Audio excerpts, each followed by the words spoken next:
Welcome back to the channel. It's your boy Drew. Please like, sub, share, hit the bell. We got weekly gems about this call center industry.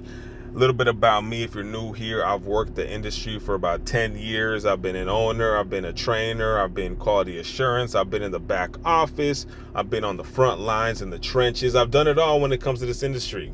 So I'm here to share my experience and also help you level up so you're not on the phones anymore. You see what I'm saying? Because there is light at the end of the tunnel. Okay, trust me, there is. I've been there, I've done it. Okay, so look out for the ebook coming this fall. Now, as far as this video, what we're going to cover today are the red flags one needs to look out for when interviewing for a call center. Okay, there are many red flags. I'm only going to cover 3, and I'm going to give you guys a bonus at the end of the video if you stay. Okay, because the bonus honestly is something that people overlook, and it kind of teeters on psychology just a bit. Okay, but without further ado, let's get into it. The first sign, the first red flag about a call center that you need to maybe reconsider if you have other options is they try to sell you the job. If you ever work for a call center and they sold you that position, people can comment and let me know if this is true, but trust me, you didn't last there and you hated it. Guaranteed, okay? And this is what I mean. If you go for an interview and the HR person or the manager that's there or the managers that are there, if they are constantly selling you the position, telling you how great it is, how great the company is, how great the culture is, everything is just so freaking awesome, really get real with yourself and realize this is a red flag.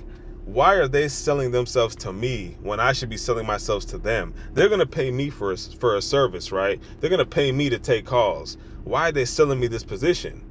The reason why they do this, the toxic call centers, the reason why they do this is because they're just trying to fill a seat. Maybe the owners, maybe the stakeholders, whoever it is on the back end, they've seen that maybe there's too many calls on hold. Maybe there's not enough agents for coverage. There could be many reasons, but the point is they need to fill that seat, so they're going to fill it with anybody. And I guarantee you, if you take that job, they're going to do just that. You're going to get about a week or 2 of training. You're on the phones, you're taking calls, and now you're asking the whole world questions, and no one is going to help you. And then you're going to get in trouble because you didn't know the answer, and they're going to claim that they trained you on that material when they didn't.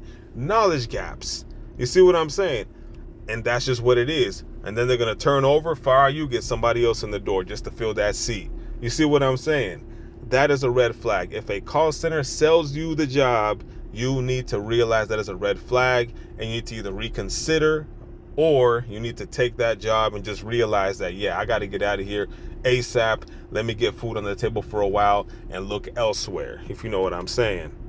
The next red flag, and to me this is a big one because I dealt with this before. One of my colleagues was this guy, and I'm just like, man, this guy's not realistic. And that is, the manager is either brand new in the position at managing in a call center, or that the manager has not taken any calls in that company. Okay, a lot of these call centers will hire people from the outside, and those people will work in like fast food, or they'll work in like Home Depot, or just work in just different areas of the world and in different industries, and they think that translates, and they think that their management that they've done in those areas translate to call centers. It does not. It is very different. So if you ever take an interview and you ask the person that's interviewing you, the manager, and you're like, hey, how long you been doing this? And they're like, oh, it's my first year managing. Yeah, it's my first year. Oh, what'd you do before, manager? Oh, well, I worked in a retail center. I worked at Hot Topic. I managed there.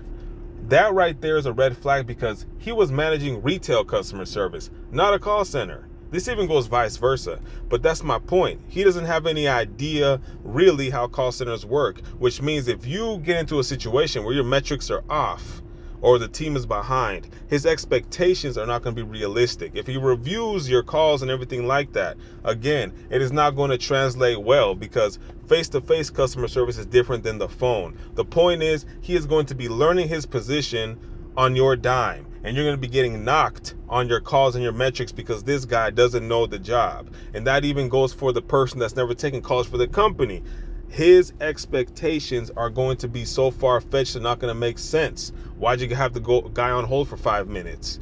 You should have had him on hold for 3 minutes. You know what I mean? Like, they're going to nickel and dime you for your metrics to the point where you're going to get frustrated and you're going to hate your position.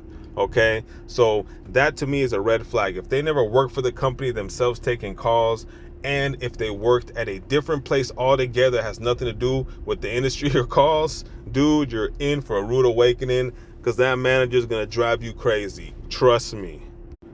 Now, next, okay, and after this one is the bonus.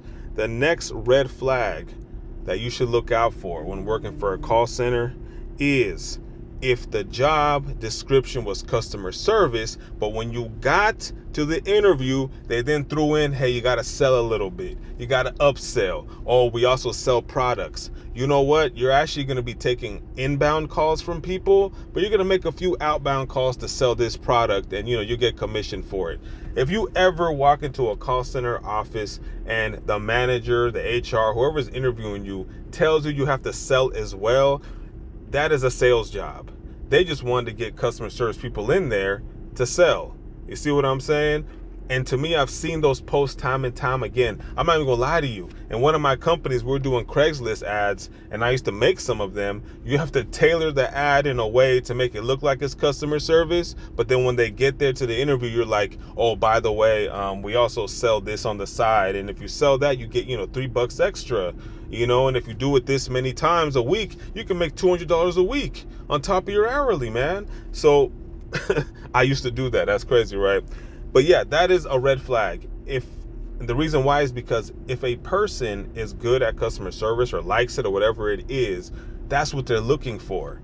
They don't want to sell anything. That's why they're not in sales. But what some of these companies do in order to get bodies in the seats, they will post ads about customer service role with quote unquote light selling or upselling. But once you get your behind into the seat, now they're like, hey, you didn't sell anything last week. What's going on? Let's pull some calls. Oh, look, there was an opportunity here to sell, opportunity here to upsell. And it's like, I'm not a salesman. I'm a customer service guy. You see what I'm saying? These companies are sneaky, so that is another red flag, okay? And now on to the bonus. If you stayed this long, thank you very much. Again, bell, like, share, comment, all that good stuff. If you agree, disagree, or got something else to say.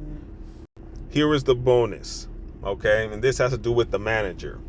If you're ever at an interview and you ask the manager this question, which metrics are your team finding hard to meet?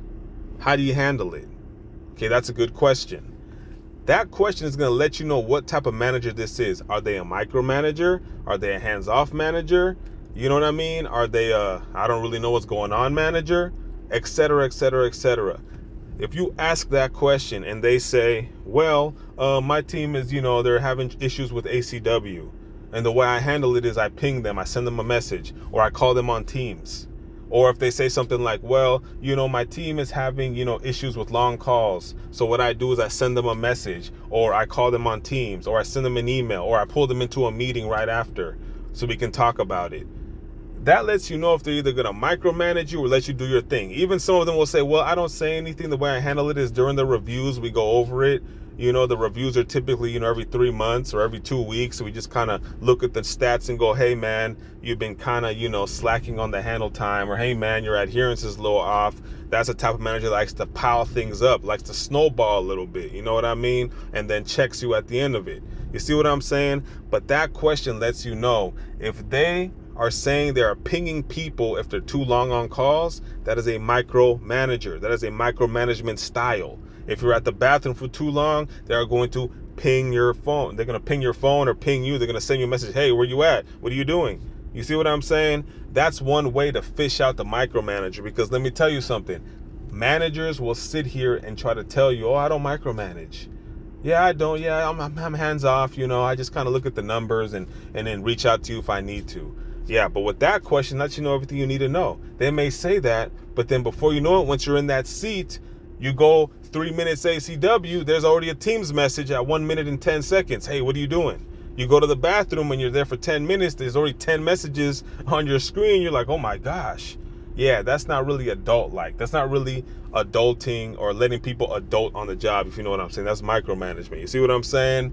But anyways, man, that's all I got for you guys, man. Those are the red flags that you need to look out for in order to identify a toxic call center, okay? Let me know if you guys agree, disagree. Let me know about your experiences, and I'll catch you guys on the next one. I'm Drew, and I'm out.